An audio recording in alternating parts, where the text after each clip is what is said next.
Bonjour à toutes et tous et bienvenue dans Paris Direct et votre rendez-vous avec l'information. François Bayrou est en ce moment en visite à Mayotte, 16 jours après le passage du cyclone Chido. Une visite éclair et tardive selon certains. 16 jours après le passage de l'ouragan Chido à Mayotte, François Bayrou est sur place depuis ce matin.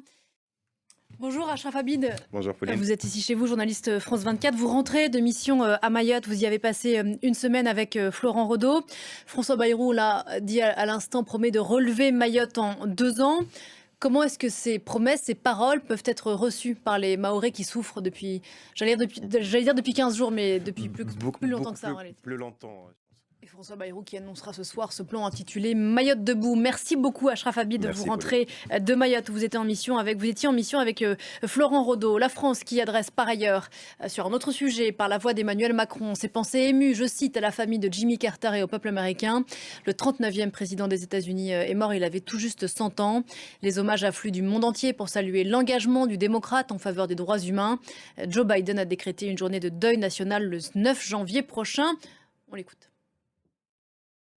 On prend des nouvelles de la Syrie à présent. 3 semaines après la chute de Bachar el-Assad, le nouvel homme fort du pays, Ahmed al-Shara, de son nom de guerre Abou Mohamed al-Joulani, a partagé ces dernières heures pour la première fois sa vision pour la suite.